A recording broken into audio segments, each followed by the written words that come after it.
3 invités avec nous chaque soir pour décrypter les mouvements de la planète marché. Igor Demac est avec nous ce soir. Bonsoir Igor. Bonsoir Grégoire. Vous êtes dirigeant associé de Vital Épargne. Adrien Dumas nous accompagne également ce soir. Bonsoir Adrien. Bonsoir. Merci d'être là. Vous êtes directeur des investissements de Mandarine Gestion et nous accueillons également Antoine Post. Bonsoir Antoine. Bonsoir. Ravi de vous retrouver. Vous êtes gérant de portefeuille chez Constance Associés. Les enseignements du petit coup de chaud sanitaire, c'est une vague comme les autres. Est-ce que la peur du virus peut remonter ? On voit effectivement que les fonctions de réaction sont très rapides sur le plan des décisions des États, des gouvernements, des policymakers.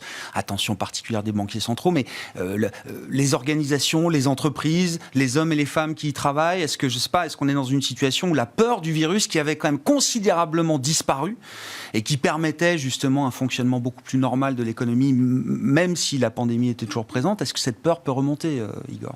Non, mais on est beaucoup mieux préparé aujourd'hui contre le virus, éventuellement ses variants. On ne peut pas dire que c'est la même peur du virus aujourd'hui qu'en mars 2020. Moi, j'ai plutôt une analyse sur la journée de correction plus mesurée. Je pense que c'est ni exagéré, ni inconstant. Bon, le CAC est toujours un indice un peu plus volatile. Les indices américains ont baissé, mais il faut regarder aussi la tendance précédente qui était exceptionnelle, avec des records battus. Donc, qu'il y ait une respiration dans une journée de liquidité aussi particulière, ça me semble assez logique. Après, on n'avait pas vu ces journées. Ça se coïncide avec, évidemment, ces nouvelles sur le virus. Après, le virus, finalement, ce qu'il faut regarder maintenant, on en parlait au début, c'est sa mortalité, sa contagiosité, c'est important. Mais ce qu'il faut voir, nous, on regarde deux métriques. C'est le nombre de lits en réanimation, et ça débouche sur un nombre, malheureusement, de morts. Et puis la couverture vaccinale, boostée, non boostée, 3e, 4e fois. Et on regarde généralement Israël, qui est un bon proxy, même si c'est un pays particulier. Bref, mais c'est quand même ceux qui sont très en avance sur la gestion de cette crise. Donc, on n'est pas sorti d'une petite zone de volatilité. D'ailleurs, les marchés n'ont pas vraiment remonté. Non, on est vraiment un cran en dessous. Oui. Est-ce que c'est illogique après cette année un peu hors norme, mais l'année d'avant qui était un peu hors norme ? Non, parce qu'on en parlait avant l'émission, la pandémie n'a pas complètement disparu. Donc, on ne peut pas la désintégrer ou la sortir de notre scénario de marché et de notre scénario macroéconomique. Parce que comme ce qui était dit auparavant, dès qu'il y a une fermeture de frontières ou risque de confinement, l'activité économique, elle va forcément, et on commence à entendre sur le dernier mois de croissance économique en zone euro, peut-être pas de croissance, ça a un impact. En fait, les marchés, l'épidémie, je ne dis pas que les marchés sont totalement désintéressés du nombre de morts, mais on sait, dans les situations de guerre, les marchés ne regardent pas forcément ces sujets, mais les marchés, ils réagissent à l'activité économique. Bien sûr. Igor, sur les grands enjeux 2022, à travers l'expérience Covid. Peut-être pour revenir sur qu'est-ce qu'on pouvait faire le vendredi, moi j'ai l'impression pas grand-chose. On avait désensibilisé certains profils ou portefeuilles d'une dizaine, quinzaine de pourcents aux actions, pas en prévoyant la baisse d'Omicron, mais tout simplement parce que les performances étaient quand même très bonnes. Et donc ça... Il y avait déjà une logique de prudence avant même l'explosion de la situation. Je dirais tout simplement, après des performances, d'en engranger une partie, de les laisser en cash, fin d'année, des conditions de liquidité qui commencent à devenir assez moyennes. Et puis après le 15 décembre, ça ne traite plus sur les marchés. Donc ça, on avait déjà engrangé ce processus.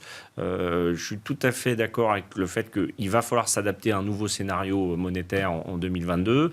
Bon, là, il y a un petit risque sur le scénario macroéconomique. C'est-à-dire que la grande question, c'est est-ce que ce variant, la reprise de la pandémie, va avoir une influence sur le scénario macro qui se transcrit immédiatement en micro, enfin immédiatement, à quelques trimestres près. Donc je dirais que moi, il n'y a pas d'urgence à racheter des choses. On reste sur les actions qu'on sélectionne, toujours confiant. Bon, on va parler de Schneider, mais on peut parler de Vinci, mais même du luxe. En fin d'année, on a vu les problématiques chez Laurent Perrier, de commandes, de champagne qui explosent. Il y a quand même des industries et des produits de consommation qui sont très demandés. Donc je pense qu'effectivement, tactiquement, on reste sur des valeurs qui nous plaisent et qui vont traverser cette nouvelle vague épidémique. Mais en termes de pondération action, je ne vois pas trop l'intérêt de remettre beaucoup d'actions d'ici la fin de l'année, début d'année prochaine. Il n'y a plus de résultats. Les données macroéconomiques, on les aura très peu d'ici. Il faut avoir, entre guillemets, l'impact du variant pour commençait à se dire, oui, finalement, il n'y aura peut-être pas 4,5% de croissance mondiale, mais 4 ou 3,5. Là, ça change un peu le paradigme, parce que ça fait des bénéfices en moins. Ouais, Quand même, hein. Ce qui est même gênant, c'est des niveaux de valorisation qui sont déjà un peu tendus, même avec la correction, et qui se tendraient un peu plus. Ce que sous-entend Jérôme Powell, qui a été le premier, enfin les banquiers centraux ont parlé évidemment, mais Jérôme Powell témoigne devant le Sénat en ce moment, c'est quand même l'idée que Omicron ou d'autres variants ou une résurgence forte de l'épidémie, c'est évidemment négatif croissance, mais c'est peut-être positif inflation. Et donc avec une déconstruction des chaînes de valeur ou des perturbations des chaînes de valeur qui restent en place plus longtemps que prévu. Donc ça, c'est un peu l'idée stagflationniste qu'on n'a pas trop envie de tester d'une certaine manière. Mais qui est un discours qu'on entend à peu près à chaque crise. Ouais. À chaque crise, on se dit on va avoir pas de croissance et puis si l'inflation se réveille. Mais depuis quasiment 20 ans qu'on a des grosses crises, ça ne s'est pas vraiment produit. Non. Mais moi, je vois l'inflation et les problèmes de goulet d'étranglement comme un vrai sujet. Un sujet d'emploi, un sujet d'investissement. Et c'est vrai qu'il y a des entreprises qui vont en bénéficier. Et on verra, mais je trouve que la question macroéconomique reste quand même centrale. Les marchés, c'est des sismographes. Donc là, ils nous ont envoyé une secousse. Et puis, ils peuvent nous envoyer une autre secousse si le variant Omicron, il n'est pas très bien traité par le vaccin. Et puis, s'il y en a un autre, donc ils nous enverront des secousses. Mais le scénario pandémique, ce n'est pas un scénario nouveau. Certains disent que les pandémies, toutes les pandémies humaines, au bout de 3-4 ans, finalement, disparaissent ou sont plus ou moins il y a un cycle, quoi. Voilà, il y a un cycle. Bon, je ne suis pas épidémiologiste, donc je ne peux pas infirmer, confirmer. Mais ce n'est pas un risque nouveau. En revanche, il va y avoir des petites piqûres de rappel, pour ne pas faire de mauvais jeu de mots, des marchés sur chaque fois qu'il va y avoir une communication plus ou moins positive ou négative sur les systèmes hospitaliers qui sont en surcharge, le traitement par le vaccin, etc. Bon. Et quand vous dites il va falloir intégrer un nouveau régime monétaire l'an prochain, à quoi vous pensez ? Non, on s'était préparé. Ah, finalement, c'était d'accord. Ça, c'était avant vendredi, alors. Avant. D'accord. Donc, si maintenant il y en a un nouveau, il faudra se préparer, mais ça ne sera pas forcément favorable aux actifs risqués, parce que, à force de baisser, de monter, de dire qu'on va monter, de baisser, là, je crois qu'on est quand même rentré dans une phase où les investisseurs regardent les bénéfices des entreprises. Bon, c'est terminé la phase de recovery après le grand crack. Là, on va vraiment avoir le test grandeur nature. Régime de croisière, quoi. Disons qu'on a une vraie problématique d'activité économique qui peut être contrainte. Et comment ça se transcrit et quel est le prix ? Évidemment, si on baisse les taux, on va se donner un petit peu plus de latitude pour la valorisation. Mais la valorisation, ça supporte assez mal les révisions drastiques ou fortes de baisse de bénéfices. Tiens, gardez la parole, Igor, et puis Adrien, sur le sujet Schneider, alors qui semble traverser très bien cette journée et cette année 2021. Le titre doit être au plus haut historique. C'est ça, plus de 3% de hausse aujourd'hui, avec la présentation des objectifs moyen terme 2022-2024, avec la journée investisseur qui va avec, qui a emballé visiblement les investisseurs qui ont pu suivre la conf de Schneider. Qu'est-ce qui vous intéresse dans le cas d'investissement Schneider Electric, En fait, c'est un domaine d'activité, c'est un peu nos GAFA. En fait, ces valeurs Schneider. Alors, je prends deux exemples. On n'a pas beaucoup de technologie en Europe. Il y a en gros les semis, STM, Infineon. Et puis, il y a les sociétés un peu qui sont dans le B2B, dans l'industrie, la chaîne industrielle. Et Schneider en fait partie. Donc là, on est dans une triptyque avec efficience énergétique, automation, croissance en Asie, parce que c'est quand même une valeur qui est très exposée hors Europe, même si sa base est en Europe. Vous vous souvenez, c'est un des premiers managements qui est parti en Hong Kong, Jean-Pascal Tricoire. Et puis, c'est très bien géré. Je regardais la séquence de résultats. C'est vrai que pendant un certain temps, c'est une société qui a eu du mal à faire progresser sa marge opérationnelle. Et puis là, on voit qu'elle progresse tous les ans, qu'il y a encore de la marge, quelques dizaines de points de base sur les 2-3 prochaines années. Il y a de la croissance, pas trop, mais c'est très solide, c'est pas endetté. C'est pas très bon marché, il faut reconnaître. Mais il faut aussi dire que le travail est très bien fait. Je veux dire, quand il n'y a pas de dette au bilan, que vous avez 15, 16, 17% de marge opérationnelle, des croissances organiques de chiffre d'affaires entre 5 et 8%, on ne va pas reprocher à une société de faire une croissance de bénéfices qu'on surpaye un peu, parce que c'est vrai qu'aujourd'hui, ils sont bien positionnés et ils ont arrêté de faire trop d'acquisitions un peu trop dilutives. Et dans l'idée où la marée monétaire, budgétaire se retirerait un petit peu l'an prochain, c'est le genre de valeur qui a des atouts justement à faire valoir pour le niveau de valorisation surperformer. Le niveau de valorisation n'en est pas un, clairement. Non.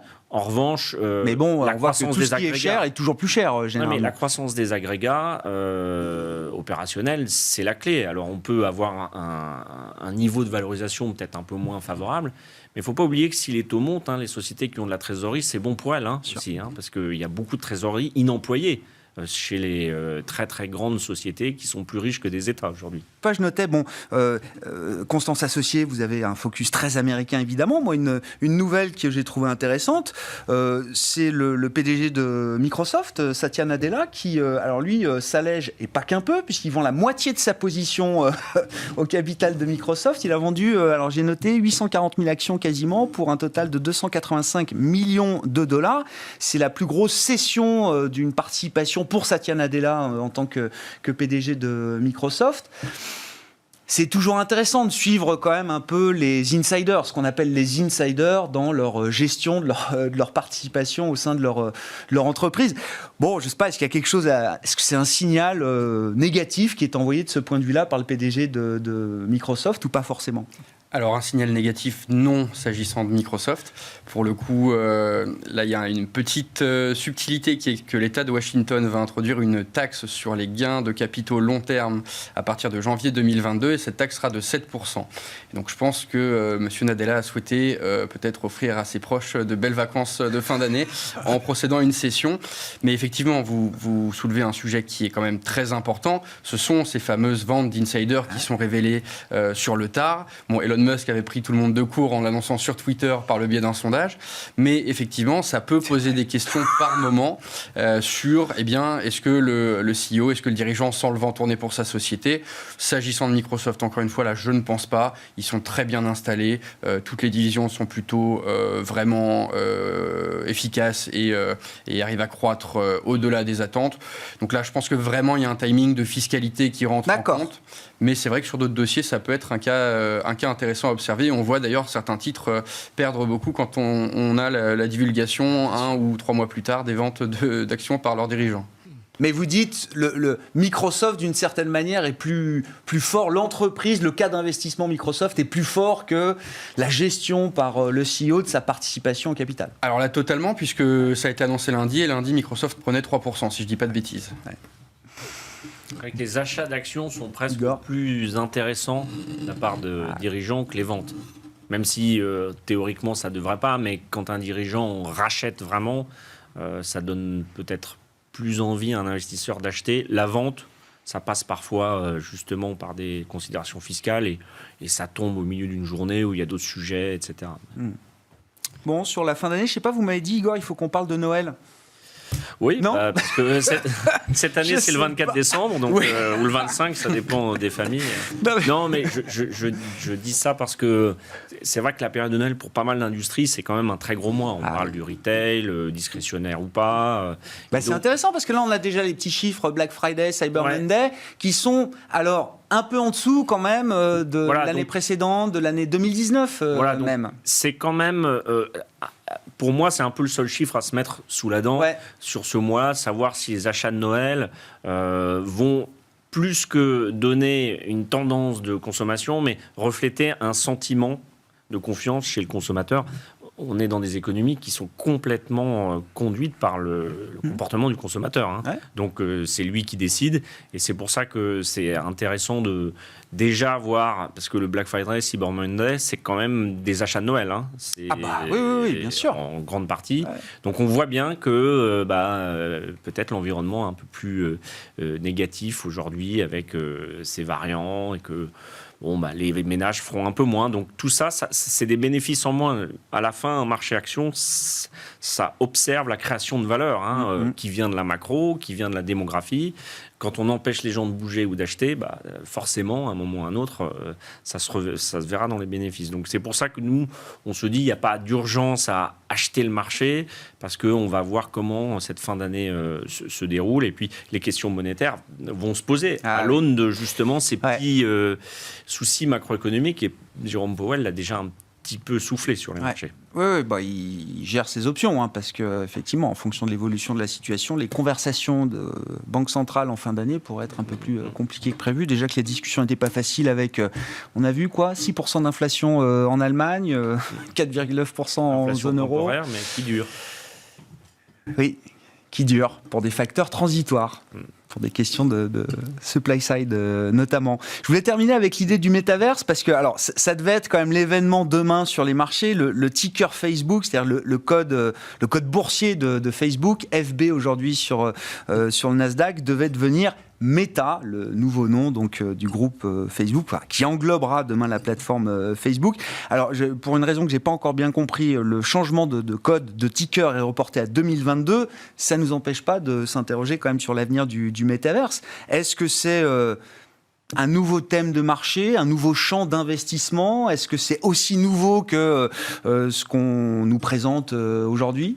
C'est difficile de ne pas penser au métaverse quand on voit qu'une grande partie de la population vit virtuellement à travers ses comptes Instagram, Snapchat, Facebook. Je ne sais pas si vous avez vu, mais il y a un informaticien canadien l'été dernier qui a fait un deadbot, un chatbot de sa compagne qui était décédée et qui l'a fait vivre et qui l'avait paramétré pendant quelques semaines, ce qui montre bien que l'être humain va aller tester en fait la réalité virtuelle augmentée ou la réalité irréelle, pour prendre un mot un peu tiré par les cheveux. Mais bon, boursièrement, c'est difficile de dire ce que ça va donner. C'est vrai qu'aujourd'hui, comme à une époque, la génétique, l'être humain va aller chercher. Vous vous dites pas c'est une révolution comme Internet il y a 20 ans? Non, mais c'est un prolongement. Mais dans 2001, l'Odyssée de l'espace, il y a déjà une machine intelligente. Ouais. Donc ce que l'homme imagine ou invente, il cherche à le réaliser. Donc aujourd'hui, on est dans les phases de test. C'est Facebook qui, effectivement, n'a pas de considération de climat, mais est plutôt dans un schéma de pensée transhumaniste, enfin, tous ces thèmes-là, qui sont des thèmes qui sont des thèmes, heureusement ou malheureusement, mais tout à fait modernes de nos sociétés. On s'arrêtera sur le métaverse pour conclure cette discussion de marché avec vous trois. Merci beaucoup d'avoir été les invités de Planète Marché ce soir. Antoine Post, gérant de portefeuille chez Constance Associés. Adrien Dumas, directeur des investissements de Mandarin Gestion. Igor Demac, dirigeant associé de Vital Épargne.